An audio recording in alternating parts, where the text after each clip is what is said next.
दामिनी के गांव में अगर कोई लड़की किसी लड़के के साथ पकड़ी जाती तो गांव का जमींदार उसे एक रात के लिए अपने साथ रखता और उसके साथ गलत काम करके उसे छोड़ देता। एक दिन गांव की एक बेहद खूबसूरत लड़की एक लड़के के साथ पकड़ी गई। गांव वाले उसे जमींदार के पास ले आए। जमींदार उसे कमरे में ले गया और जैसे ही उसने घूंघट उठाया, घूंघट के अंदर का नज़ारा देखकर जमींदार की आंखें फटी की फटी रह गईं, क्योंकि वह लड़की नहीं, वो तो दामिनी एक छोटे से पिछड़े हुए गांव में रहती थी। वह बचपन से ही बेहद सुंदर थी, लेकिन उसने अपने गांव में सुना था कि उसके गांव में सुंदर दिखने वाली लड़कियों की किस्मत अधिकतर खराब ही होती थी। वह उन अच्छी दिखने वाली लड़कियों में से ही एक थी जिनकी किस्मत खराब होती थी। आज हम आपको दामिनी के जीवन की दर्द भरी कहानी सुनाने जा रहे हैं, जिसे सुनकर आपके हाथ पैर सुन्न पड़ जाएंगे। दामिनी के साथ इतना अन्याय हुआ था कि इंसानियत भी शर्मसार हो जाए। पर यह शर्मनाक घटना सिर्फ दामिनी के साथ ही नहीं, बल्कि और भी कई लड़कियों के साथ हुई थी। लेकिन आज तक इस घटिया प्रथा के खिलाफ किसी ने भी आवाज़ नहीं उठाई। दामिनी का जन्म एक ऐसे गांव में हुआ था जहां सिर्फ अज्ञानता और पिछड़ापन था। उस गांव में किसी को भी बाहर पढ़ने जाने की अनुमति नहीं थी और गांव में सिर्फ 5वीं तक के ही स्कूल थे। चाहे महिला हो चाहे पुरुष, उसे उससे ज़्यादा कुछ भी पढ़ाई करने की इजाज़त नहीं थी। इसलिए दामिनी की शिक्षा भी 5वीं तक ही हुई थी। दामिनी ने जैसे ही जवानी की दहलीज पर कदम रखा, उसकी खूबसूरती के चर्चे पूरे गांव में होने लगे थे। दामिनी जब 17 साल की हुई तो उसके शादी के चर्चे होने लगे और ये खबर जमींदार के पास पहुंच गई। दामिनी को जमींदार पर बहुत गुस्सा आता था, क्योंकि जब वो 15 साल की थी तब उसने एक घटना देखी थी। तभी से उसे गांव के जमींदार से नफरत हो गई थी। बात यह है कि सुबह का समय था और लोगों की भीड़ घेरा बनाकर खड़ी हुई थी। हमेशा की तरह जमींदार के हाथों एक खूबसूरत लड़की की आबरू लूट ली गई थी और सुबह उसे बदतर हालात में गांव वालों के सामने फेंक दिया गया था। कोई भी व्यक्ति जमींदार के आगे बोलने वाला नहीं था और दामिनी में आगे बढ़कर इस दृश्य को देखने की हिम्मत नहीं थी। लेकिन उसे उस लड़की के लिए बहुत बुरा लग रहा था। वहां खड़े लोग सिर्फ तमाशा देख रहे थे। तभी भीड़ में से कोई आगे आता है और उस लड़की के ऊपर चादर डाल देता है। शायद उस शख्स को इस सब पर शर्म आ रही थी। गांव के जमींदार के अपने कानून थे। उन कानून में से एक सबसे गंदा कानून ये था कि अगर गांव की कोई भी लड़की किसी लड़के के साथ पाई जाती है तो जमींदार उसके साथ गलत काम करता था। लड़की के साथ गलत काम करने के बाद वह उसे गांव वालों के सामने निर्वस्त्र छोड़ देता था और गांव से बाहर निकाल देता था, जिससे उसके माता पिता, भाई और गांव की अन्य लड़कियों को सबक मिले। उसका कहना था कि जब कोई लड़की किसी पराये लड़के के साथ घूम सकती है, प्रेम संबंध रख सकती है, तो वह भी उसके साथ ये सब कर सकता है, क्योंकि वह लड़की चरित्रहीन होती है, वह गांव की इज्जत को खराब करती है। इसीलिए जमींदार कहता है कि वह उस लड़की की इज्जत को खराब कर देता है, जिससे लड़कियों को उनकी गलती की सजा मिल सके। दामिनी इस पूरी घटना को एक दीवार के पीछे छुपकर देख रही होती है, क्योंकि उसे डर होता है कि अगर उसके पापा और भाई ने उसे देख लिया तो वह बेहद गुस्सा होंगे और उसके बाद वह अपने घर वापस चली जाती है। उस दिन के बाद से दामिनी के दिमाग में ये घटना बस सी गई थी और बार बार उसे वही लड़की याद आती थी। जबकि जमींदार की हवेली में जमींदार की खुद की लड़कियां भी मौजूद थीं, जिनके बारे में कोई कुछ भी नहीं जानता था कि वह कैसी दिखती हैं और उनका चाल चलन कैसा है। गांव के लोगों ने जमींदार की लड़कियों को कभी नहीं देखा था। इस घटना को 2 साल बीत चुके थे। लेकिन आज भी दामिनी के मन में इस घटना का डर बसा हुआ था। पहले उसे लगता था कि यह लड़कियों की ही गलती है, तभी जमींदार उन्हें ऐसी सजा देता है। लेकिन एक दिन उसके सामने एक ऐसी घटना घटी जिससे उसकी आंखें खुल गईं और दामिनी के सामने जमींदार की एक ऐसी सच्चाई आई जिससे उसे उससे नफरत हो गई। एक दिन वह अपने खेतों में घूम रही थी, तभी कुछ आदमी आते हैं और उसको पकड़कर ले जाते हैं और गांव में जाकर जमींदार की हवेली के सामने खड़े होकर चिल्लाने लगते हैं कि ये लड़की गांव के पास वाले खंडहर में एक लड़के के साथ बैठी थी और गलत हरकतें कर रही थी। ये बात सुनते ही दामिनी चौंक जाती है, क्योंकि वह ऐसा कुछ भी नहीं कर रही थी, बल्कि वह तो सिर्फ अपने खेतों में टहल रही थी। दामिनी चिल्ला रही थी और अपनी सफाई दे रही थी, कह रही थी कि उसने ऐसा कुछ भी नहीं किया, लेकिन उसकी कोई भी नहीं सुन रहा था। जमींदार ने गांव के लोगों को बुलाया और देखते ही देखते वहां गांव वालों की भीड़ इकट्ठी हो गई। उसके पिता और उसके भाई को भी बुलाया गया था। उन आदमियों ने कहा कि हमने इस लड़की को रंगे हाथों लड़के के साथ पकड़ा है और इसके साथ जो लड़का था वह हमें देखकर भाग गया। दामिनी जमींदार के सामने रो रही थी, गिड़गिड़ा रही थी और कह रही थी कि मैं निर्दोष हूँ, मेरे साथ कुछ भी गलत मत करना, ये लोग मुझे ज़बरदस्ती उठाकर लाए हैं। दामिनी ने जब अपने माता पिता और भाई की तरफ देखा, उन्होंने शर्म से अपनी गर्दन को झुका रखा था। दामिनी जानती थी कि अगर वह गलत होती तो उसके माता पिता और भाई उसे सजा दे देते, लेकिन इस गांव में सजा देने का काम सिर्फ जमींदार का है। दामिनी के परिवार वाले जमींदार के फैसले के आगे बेबस थे। फिर भी डरते हुए उसके पिता ने जमींदार से कहा कि जमींदार साहब, मेरी बेटी ऐसी नहीं है, उसने ऐसा कुछ भी नहीं किया। जमींदार गुस्से में चिल्लाया और बोला कि तुम्हें शर्म आनी चाहिए, तुम्हारी बेटी चरित्रहीन है और तुम जमींदार के फैसले के खिलाफ नहीं जा सकते। जिन आदमियों ने दामिनी को उठाया था वह तुरंत बोल पड़े कि जमींदार साहब, हमने इस लड़की को रंगे हाथों पकड़ा है, हमने इसे उस खंडहर में लड़के के साथ बैठे हुए देखा था, ये दोनों रंगीन मिजाज हरकतें कर रहे थे। जमींदार दामिनी के पिता से कहता है कि तुम्हें क्या लगता है कि तुम्हारी खूबसूरत दिखने वाली लड़की का कोई प्रेमी नहीं होगा? गांव का इतिहास गवाह है कि खूबसूरत दिखने वाली लड़कियां अधिकतर चरित्रहीन ही होती हैं। और दामिनी को ज़बरदस्ती जमींदार की हवेली में ले जाया गया।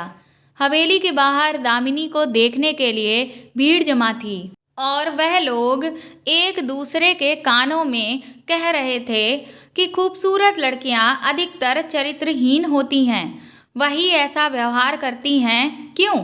दामिनी को अपने आप पर बहुत शर्म आ रही थी, क्योंकि उसकी वजह से उसके माँ बाप और भाई को शर्मसार होना पड़ रहा था और अपने सर को झुकाना पड़ रहा था। दामिनी निर्दोष थी, उसे एक जाल में फंसाया जा रहा था।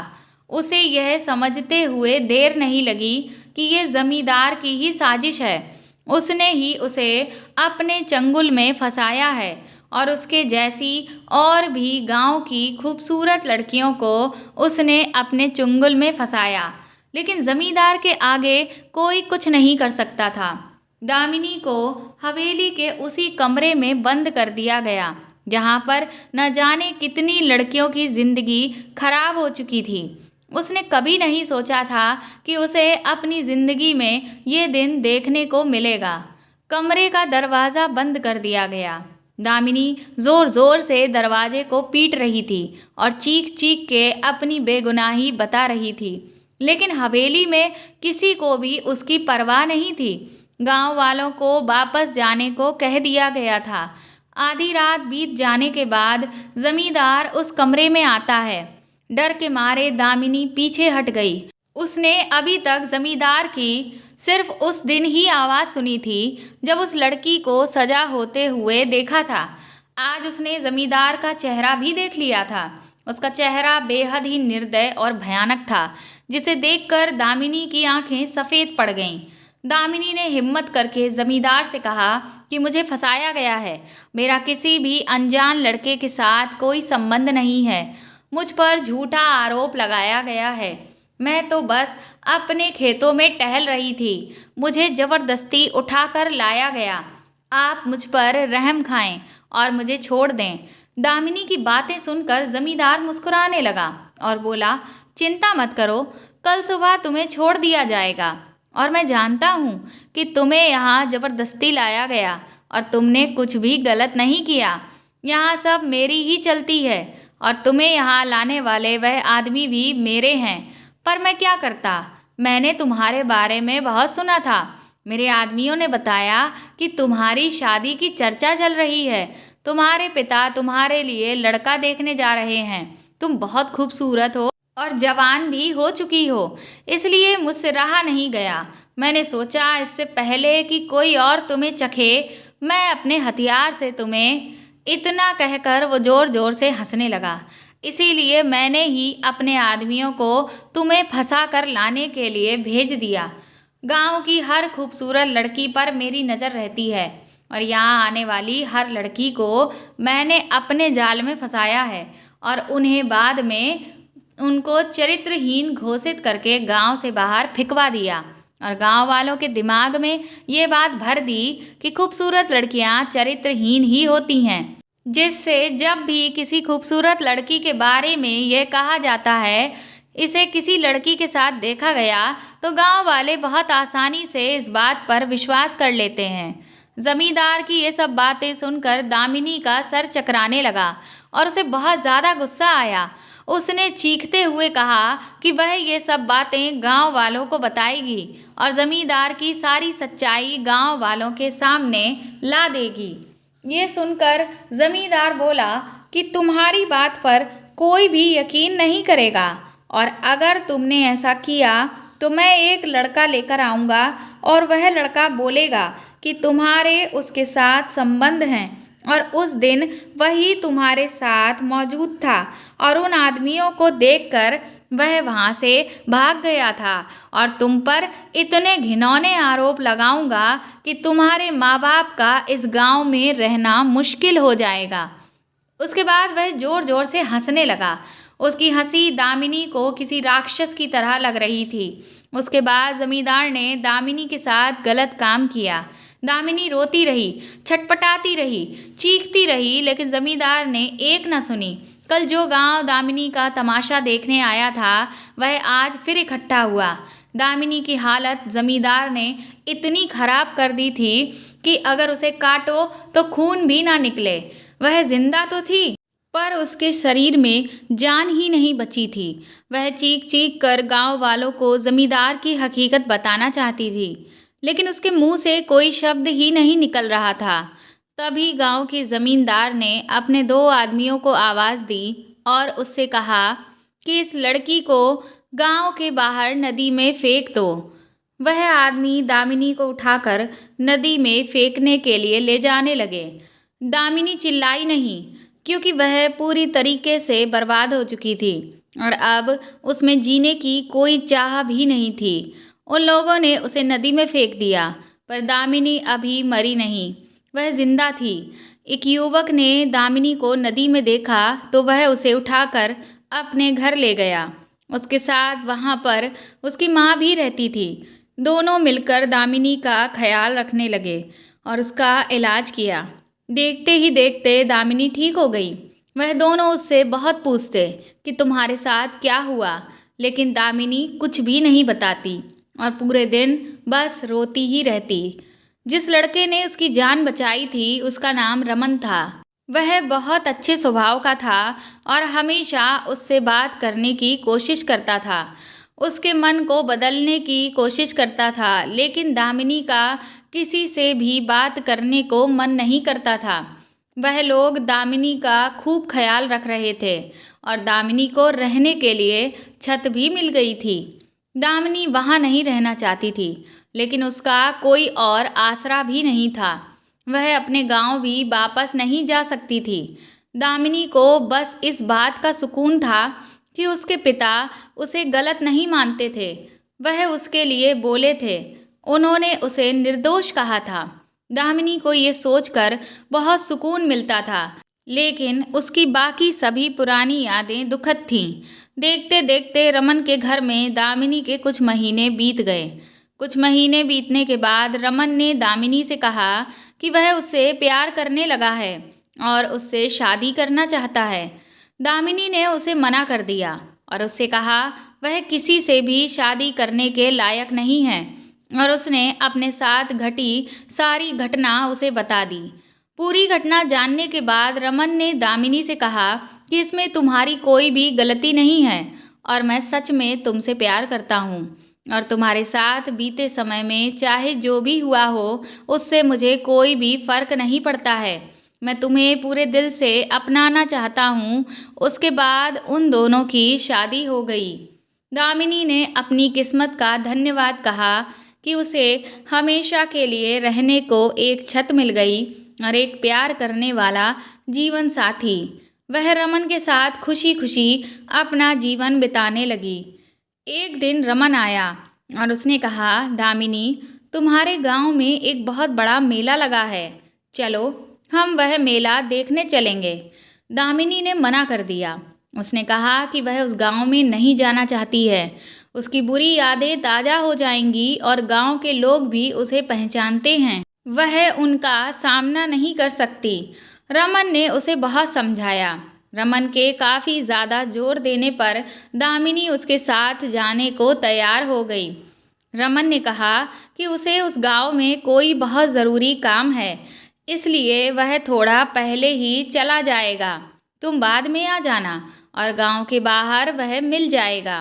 दूसरे दिन सुबह एक कंबल दामिनी ने लपेट लिया और वह उस कंबल को लपेटकर अपने गांव जाने के लिए निकल पड़ी। गांव के बाहर उसे रमन मिल गया। जब वह लोग गांव के अंदर पहुंचे तो वहां पर काफ़ी भीड़ इकट्ठी थी। उस भीड़ को देखकर दामिनी चौंक गई। वहां पर कुछ लोग चिल्ला रहे थे कि इस लड़की को बाहर खंडहर में एक अनजान लड़के के साथ पकड़ा गया, कुछ गलत हरकतें करते हुए। और वह जमींदार फिर वही बातें दोहरा रहा था कि जो लड़कियां गांव की इज्जत के साथ खिलवाड़ करेंगी वह उन्हें सजा देगा। ये बात सुनते ही दामिनी की पुरानी यादें ताज़ा हो गईं और वह रमन से बोली कि वह यह सब होता हुआ नहीं देख सकती। तुम इस लड़की को बचा लो। दामिनी ने जब उस लड़की की तरफ देखा तो उसका चेहरा घूंघट से ढका हुआ था, लेकिन उस लड़की के होंठ दिखाई दे रहे थे, जिससे ये अंदाज़ा लगाया जा सकता था कि वह लड़की बला की खूबसूरत है। दामिनी बार बार रमन से कह रही थी कि तुम इस लड़की को बचा लो रमन। उसने कहा दामिनी से कि तुम धैर्य रखो, आज तुम्हें न्याय मिल जाएगा। दामिनी को कुछ भी समझ नहीं आ रहा था। वह बोली कि जमींदार द्वारा इस लड़की के साथ गलत काम करने से मुझे कैसे न्याय मिल जाएगा। दामिनी ने कहा, मैं ये सब नहीं देख सकती। अगर उस लड़की के साथ कुछ गलत हुआ तो मैं अपनी जान दे दूंगी। रमन ने उसे धैर्य रखने को कहा और कहा कि तुम बस देखती रहो, आज तुम्हें न्याय जरूर मिलेगा। जमींदार अपने आदमियों से कहता है कि इस लड़की को हमारी हवेली पर ले आओ, आज इसे इसके कर्मों की सज़ा जरूर देंगे। वह लड़की चीख रही थी और कह रही थी कि भले ही मुझे मार दो, लेकिन ज़मींदार की हवेली पर लेकर मत जाओ। ज़मींदार के आदमी उसे ज़मींदार की हवेली पर ले गए और उसी कमरे में बंद कर दिया। गांव वाले बाहर खड़े थे और एक बार फिर से वह खूबसूरत लड़कियों की बुराई कर रहे थे। जमींदार ने दरवाज़ा बंद कर लिया। दामिनी रोने लगी और बोली कि उसे अब यह सब नहीं देखना। रमन उससे कह रहा था कि तुम बस थोड़ी देर रुको, और कुछ ही देर बाद जमींदार ने दरवाज़ा खोला और वह गुस्से में तिलमिलाता हुआ बाहर को भागने लगा। तभी रमन आगे बढ़ा और उसने जमींदार से कहा कि आप कहाँ जा रहे हैं? उस चरित्रहीन लड़की को सजा क्यों नहीं दी आपने? तो वह जमींदार बौखलाया हुआ रमन की तरफ देखने लगा। तभी बाकी के गांव वाले भी कहने लगे, जमींदार साहब, इस लड़की को सजा देना बहुत ज़रूरी है, वरना गांव की बाकी लड़कियां भी इसी की तरह चरित्रहीन हो जाएंगी। जमींदार बोला कि वह उस लड़की को सजा नहीं दे सकता है। रमन ने पूछा, ऐसा क्यों? तो जमींदार ने कोई भी जवाब नहीं दिया। रमन ने कहा कि अगर आप उसे सजा नहीं दे सकते तो मैं उसे सजा दूंगा, क्योंकि ऐसी लड़कियां समाज के लिए बिल्कुल भी सही नहीं हैं। और वह उस कमरे की ओर बढ़ने लगा। जमींदार ने उसे रोका और चिल्लाने लगा, बोला, खबरदार, अगर तुम उस कमरे में गए और उस लड़की को हाथ भी लगाया। रमन ने कहा कि ऐसा क्या है? उस लड़की में आज तक जिन भी लड़कियों को गैर मर्दों के साथ पकड़ा गया, आपने उन्हें सजा दी और गांव से बाहर निकाल दिया, तो फिर इस लड़की को आप क्यों बख्श रहे हैं? और रमन उस लड़की के बारे में उल्टी सीधी वही बातें कहने लगा जो जमींदार बाकी लड़कियों के लिए कहता था। रमन के मुंह से उस लड़की के लिए वह बातें सुनकर जमींदार जोर जोर से चीखने लगा और बोला कि उस लड़की के लिए इस तरीके की बातें मत बोल। रमन ने कहा, क्यों ना कहूँ? तो गुस्से में जमींदार बोला, क्योंकि वह मेरी लड़की है और उसके साथ कोई भी कुछ भी गलत नहीं कर सकता है। रमन हंसने लगा और बोला कि गांव की बाकी लड़कियां अगर करें तो आप उन्हें सजा देते हैं, पर जब आपकी ही लड़की ने किया तो फिर आप उसे सजा क्यों नहीं दे रहे हैं? उसे भी सजा दीजिए। गांव वाले भी कहने लगे कि हाँ जमींदार साहब, नियम तो सबके लिए एक ही होने चाहिए। अगर गांव की बाकी लड़कियां गलत हैं तो फिर आपकी लड़की ने भी गलत किया है, तो उसे भी सजा होनी ही चाहिए। तभी वहां पर पुलिस आ जाती है और वह जमींदार को गिरफ्तार करने लगती है। गांव वाले पूछते हैं कि जमींदार ने ऐसा क्या किया है जो उसे गिरफ्तार किया जा रहा है। तब रमन गांव वालों को बताता है कि अभी तक जिन भी लड़कियों को जमींदार ने अपना शिकार बनाया था और चरित्रहीन साबित किया था, वह लड़कियां गलत नहीं थीं, बल्कि जमींदार ने उन्हें झूठे आरोप में फंसाया था, क्योंकि वह उन खूबसूरत लड़कियों के साथ गलत काम करना चाहता था। और आज जब उसकी खुद की लड़की उसके सामने आई तो वह भागने लगा और तिलमिलाने लगा। गांव वाले बार बार जमींदार से पूछने लगे कि ये लड़का जो कह रहा है क्या वह सच है, लेकिन जमींदार चुप्पी साधे चुपचाप खड़ा रहा, जिससे गांव वाले बौखला गए और जिस कमरे में उसकी बेटी बंद थी उसकी तरफ आगे बढ़ने लगे कि अगर तुमने सच नहीं बताया तो तुम्हारी लड़की को हम जिंदा नहीं छोड़ेंगे। जिससे जमींदार घबरा गया और उसने गांव वालों के सामने अपना गुनाह कबूल कर लिया। और जब पुलिस जमींदार को पकड़कर ले जाने लगी तो गांव वालों ने जमींदार को घेर लिया और उसे बुरी तरीके से पीटने लगे। जब तक पुलिस ने जमींदार को छुड़ाया तब तक जमींदार की मृत्यु हो चुकी थी। जमींदार को उसके कर्मों की सजा मिल चुकी थी। रमन ने दामिनी से कहा कि देखो, मैं ना कहता था कि आज तुम्हें न्याय मिल जाएगा। और उसके बाद दामिनी रमन के साथ अपने ससुराल वापस लौट आई। पर उसके मन में एक सवाल था कि आखिर जमींदार की लड़की पर ये आरोप लगा कैसे और वहाँ पर पुलिस आई कैसे। जब दामिनी ने ये बात रमन से पूछी तो वह बताता है कि वह सब उसी ने किया था। जब से दामिनी ने उसको अपने अतीत के बारे में बताया था तब से ही उसने ये ठान लिया था कि वह उसे न्याय दिलाकर ही रहेगा। और उसके बाद रमन ने ये पूरा प्लान बनाया और ज़मींदार के खिलाफ पुलिस में रिपोर्ट दर्ज करवाई। पुलिस वालों से कहा कि वह उसकी मदद करें जिससे उसकी पत्नी को और गांव की बाकी लड़कियों को न्याय मिल सके। पुलिस ने उसका सहयोग किया। उस खंडहर में जमींदार की लड़की के साथ जो लड़का देखा गया था वह मैं ही था, रमन ने कहा। और गांव में जो लोग शोर मचा रहे थे कि इस लड़की को लड़के के साथ पकड़ा गया वह पुलिस वालों के ही साथी थे। जमींदार ने जब अपना गुनाह कबूल कर लिया तो पुलिस ने उसे गिरफ्तार कर लिया। ये सब सुनकर दामिनी की आंखों में आंसू आ गए। वह सोचने लगी कि रमन उसे कितना प्यार करता है। उसने उससे ना सिर्फ शादी करी बल्कि उसे न्याय भी दिलवाया। उसके बाद रमन कहता है कि हम बहुत ही जल्द तुम्हारे गांव चलेंगे और तुम्हारे माँ बाप से मिलकर आएंगे। ये सुनकर दामिनी ने रमन को गले से लगा लिया और इस तरह से दामिनी के गांव को एक निर्दय जमींदार से छुटकारा मिल जाता है। दोस्तों, हमारे समाज में जमींदार की ही जैसी मानसिकता रखने वाले न जाने कितने लोग हैं, लेकिन उन्हें ये याद रखना चाहिए कि उनके कर्मों का फल उन्हें कभी ना कभी ज़रूर मिलेगा। जितना बड़ा गुनहगार पाप करने वाला है, उससे भी बड़ा गुनहगार पाप को होते हुए देखकर भी चुप रहने वाला है।